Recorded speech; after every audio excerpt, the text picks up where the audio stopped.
Good morning. It's morning. I'm not brushing my hair yet today. My oldest daughter will be coming home from the dorm. She's probably left the dorm already, so she'll be home in the next couple hours. Yeah, so I may not make a video for a long time because I may not have time alone in the house, except when I give them money and say, take your sisters to the movies. And I want some time alone in the house. I'll arrange for my daughters to have time alone in the house when they need it too. I'll take the other sisters shopping or to visit somebody for a few hours. But you have to arrange it. You don't just get it every school day. So this video is going to be about paranoia, mine in particular, and I'm going to try really hard not to smack. I don't know how that's going to work out. I'm not going to try to behave better in any other way though, so you're still going to get a lot of ums and whatever else I did that's annoying to you. See, there went an So the best way I know how to do this is to tell a story. I was prompted to make this video because I told this story yesterday to one of two people I personally know on earth that can believe me that my mother she's disturbed. She's got a severe personality disorder. So real quickly, I think I've said this in another video, but we're all narcissistic. We all have those bad traits. We can all hurt people. We can even intentionally hurt people, especially in retaliation.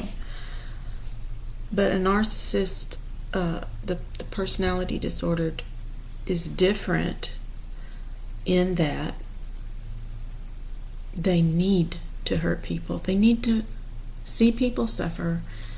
And especially, they need to make people suffer. And it makes them feel better. So that's how you know you're not a narcissist. If you're wondering, if you see a list of characteristics of a narcissist and you think, oh my goodness, it's me.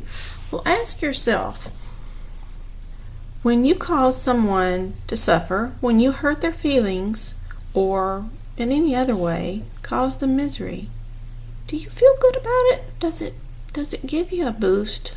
Does it make you feel better in some way? Does it give you some kind of relief? Because if you're like most people on the earth, it doesn't make you feel good. You don't want to do that again.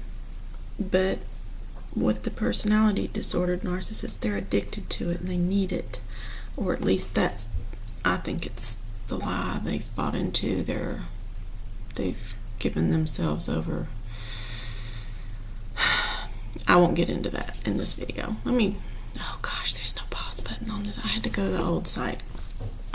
I'm just on a Chromebook and I'm using some web video thing that's really low quality. It's just how I am. So the story starts almost 2 years ago. It's in late July, early August. I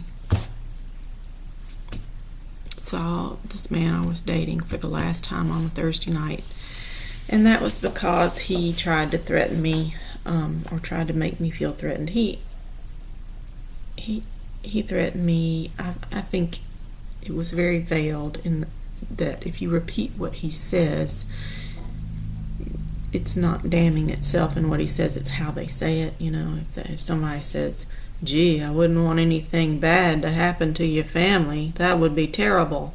You see what I'm saying? That's not what he said. He basically threatened to kill me and himself. How do you stop somebody that wants to kill themselves from, So, and I think it was also an empty threat to a degree. I think he believed he was capable of it, but that wasn't what he was planning or even close to doing.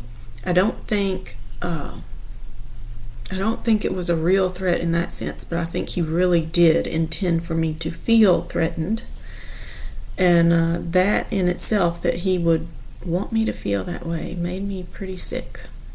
But I got rid of him pretty instantly. I felt an immediately relief that he was gone from my life.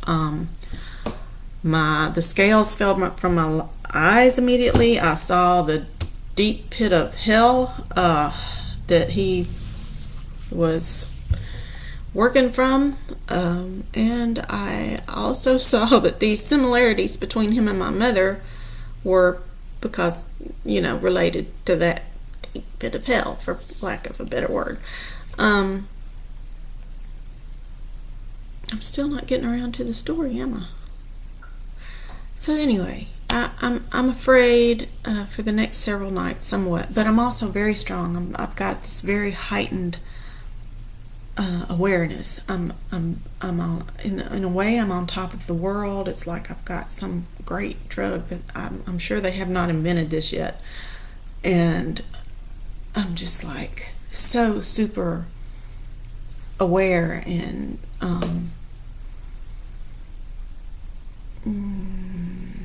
yeah, obviously I'm not that way right now, but I'm also hopeful for the first time probably in my life, the first time I was ever that hopeful. But I'm also still kind of terrorized in a way because of the threat he gave me. But I had managed to make it through several nights and slept. Yeah, some. But it was Monday or Tuesday night. Remember, Thursday was the last time I saw him. Monday or Tuesday night. I was doing okay, but as it was getting toward bedtime, I increasingly felt a need to flee, and I didn't know where to, but I felt like I needed to run away, and I couldn't figure out why I was feeling that way. But as the pressure built, I finally said, "Who cares why I'm feeling this way? Let's get out of Dodge." And all my daughters, I had 3 teenage daughters at the time, they were still awake, and they were dressed for bed. So I said, "Hey, y'all." I called them all downstairs and talked to them very briefly about what was going on. I said, "Let's just get in the car in our pajamas, go down the road to that motel where we stayed when our water was shut off. It's decent, and let's just sleep. And when it's daylight again, we can just get in the car in our pajamas and drive back home." I said, "I'll give y'all a minute to get something if you need to, but leave your phones here and your computers," because I didn't know if they were traceable. And they said okay, and I took the battery out of my phone. Yes, I have an old phone. You can remove the battery. I didn't know if my car was traced either, so I was careful where I parked it. Asked the hotel attendant to not tell anybody we were there if anybody called. But we got in our room, I bolted the door good, and we all slept like rocks. Daylight came, we got back in the car, drove through McDonald's, took some pancakes and sausage home, and I got back in my bed at home, and I was just laying there resting, and my phone rings, and it's my mother, and she's several states away. She's driving home, but she's still got a full day's drive ahead of her. She lives about an hour and a half from me, but at the time she called, she was, I don't know, more than 6 hours away. And she says, "Hey, what you doing?" I said, "Oh, I'm just laying in bed resting." She says, "You are? Where?" Do you see the problem with that question? You're lying in bed resting where? And I'm still in this very, like I said, this very heightened awareness, alert, not alert in the sense of you're on alert, but I said, in my room, in my house, where would I be? And she says, "Oh, I don't know." And starts talking, changes the subject real quick and starts talking real fast. She's an expert at talking. And I'm hear what she's saying, but I'm kind of semi-tuning her out. And I'm thinking of all the possibilities. How would she have any idea that I should be somewhere else besides my house when I'm laying in bed resting in the morning? How might she know that I wasn't at my house last night? And one possibility was maybe my ex-boyfriend was driving by my house in the middle of the night and called her and said, one possibility was maybe she had a tracer on my car. But the other possibility was he drove by my house and called my mom and said, I'm really worried because Grace wasn't home all night and I think she's out with another man and she left the kids there alone. I don't. So I said, so have you heard from Kevin lately? You talked to him? She said, no, I don't even have his phone number. I said, you never gave me his phone number. I said, well, I thought you might have his phone number since he sent you a card. No, he didn't send me a card. I said, oh, really? Because I'm fairly certain you told me just the other day that you got a thank you card from him. Oh, I did?